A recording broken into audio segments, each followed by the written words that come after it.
Hello guys, it's Matthew Adams, also known as That One View Guy, and today we'll be covering Evil Dead 2.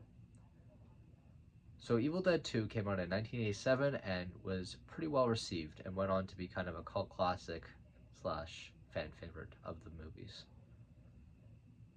And to summarize the plot, there's Bruce Campbell, also known as Ash, goes to a secluded cabin with his girl slash girlfriend at the time to have a night of passion, and they end up stumbling across a tape recorder, which Ash decides to play, and things go wacky and goofy and crazy from there. Uh, that's the summary, and now I'll be back for the film review. Hello guys, I'm back, and here's my review. So, sound design wise, I think that this movie does a very good job. I think that the sound amplifies the goofiness, the chaotic nature of this film, not to mention a bit of eeriness. I think there's just a lot of cool designs. Like, you can kind of tell what's going on with some of the elements of this film based off of the sound effects. Like, there's whooshing sounds for certain parts, and then there's, all of the sorts of like weird gibberish noises you hear from certain things. It's just really, really cool how much effort was put into the sound design. I think it really amplifies this film. Then we go into the characters, and I think the characters are on the weaker side. I think it's one of probably the weakest area of the film, just because it's so short, and it's an hour and 20 minutes. It's a very short film, and so they don't really have time to develop the characters as much as I think that they wish they could. But I think that, Ash gets a decent amount of development, though he's still kind of two-dimensional, along with all the other characters who have even less runtime. I think that does weigh down the film a lot, but I think that it is balanced out by the next element, which is just the overall plot and how things kind of mesh together. So I think that the set pieces and the costume design and the character design, along with just the environment itself, is very lively. The elements itself kind of make you feel kind of cozy in the cabin, but not too safe.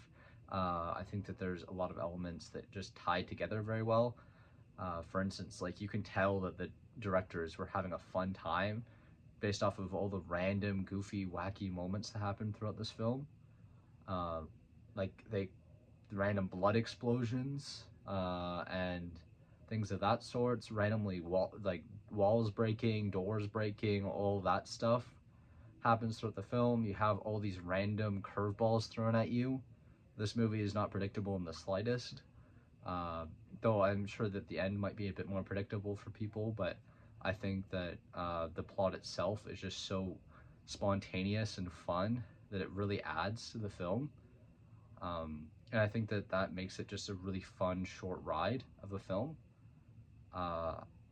For the family rating, I would say this is probably something you either want someone that can handle blood effectively in, someone that doesn't freak out to it or faint or whatever. Make sure you're safe and probably don't watch this movie if that's an issue. Or someone that's probably 14 or over would be my suggestion, though use your own discretion here. I watched this movie when I was younger, and I had no issues, but for some other people it might cause issues.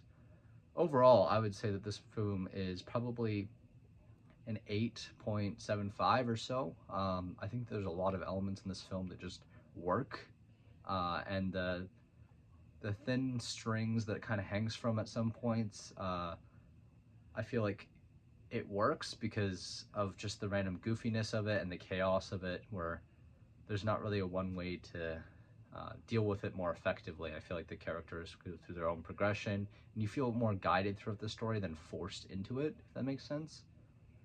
And overall, this was a film I really enjoyed, and I would highly recommend it. It is on Amazon Prime if you're interested in Canada. Thank you, and goodbye. Before I go, make sure to like and subscribe if you enjoy my content, and comment if you want to see another video. I will accept the next comment, depending on if the movie is available to me for the next film I will review. as well as I will be reviewing Jurassic Park 3 shortly. Thank you, and goodbye.